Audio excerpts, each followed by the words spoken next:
today we're going to be talking about the health of one of your most important joints, that is the shoulder. So shoulder is a pretty complicated joint. Basically, it's kind of a ball into a very shallow socket. So the shoulder has a lot of movement available to it. It is kind of similar to the hip, but there's more range of motion available to the shoulder, or should be. Consequently, it's really important that we have very good brain, nerve, muscle control of the shoulder, of the rotator cuff. And the reality is, with most of our patients, they don't. So we're going to show you what to look for in yourself so you can know how your shoulders are doing. Now we're going to look at normal and abnormal shoulder ranges of motion. So the first movement we're going to show with Dr. Carla is called flexion. So basically, if she stands like this, that's raising the arm up as high as you can go. So it should come to about your ear. Now you can video this or take a picture at the end range of motion. Here's a couple things to look for. If you get close to the top, you get a pinching here, you may have a shoulder problem.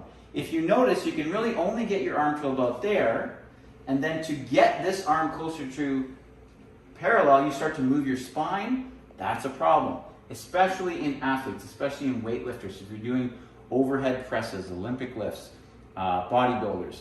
If your shoulder only moves to here and you have to bend your spine backwards when you're doing presses, you're going to possibly injure your back and your shoulder. So the next motion is called abduction. That is raising the arm out to the side and then up again towards the ear. So you can see Dr. Carla has really nice range here. A lot of you watching, if you try this, you will feel that pinching sensation, which may indicate a rotator cuff problem or impingement issue, something that we see all the time.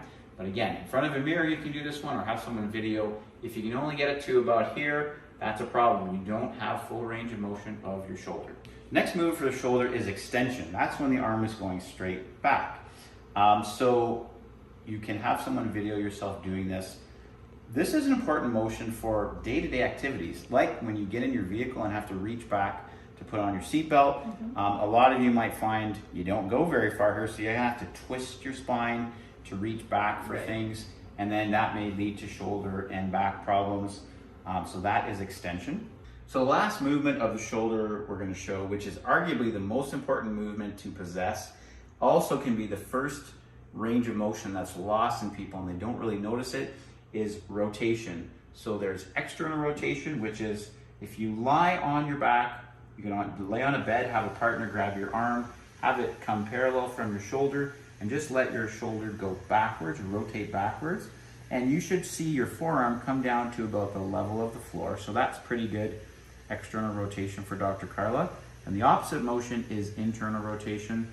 And for that, we should be able to see the forearm go fairly close, not necessarily parallel. You can see with Dr. Carla, it's a little bit less than it should be. Do you feel anything when we go there? Tension, a little right bit of tension through in the front. So if you do this yourself, just lying on your back, going backwards and forwards, or if you have a partner, just rotate it.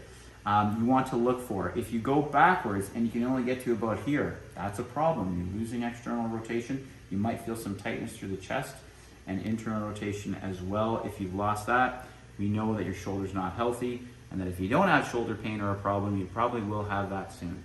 All right, so we're going to be looking at posture for this part of it. We looked at range of motion of the shoulder and saw how the shoulder moves, but now we're going to look at a static posture and see if the shoulders have rolled forward at all. So just like we talked about with the neck and the upper back, the cervical and thoracic videos, we're looking for that forward rolled position of the shoulder, which can determine health of the shoulder, especially if you sit at a desk all day or if you're doing a lot of overhead active work, big workout. Or a lot of guys who go to the gym and do mostly presses. Right, you look they at want to yourself. build their pecs and their shoulders, so they're you look at focusing yourself on bench. only in the mirror, and then you don't realize what's going on behind, right?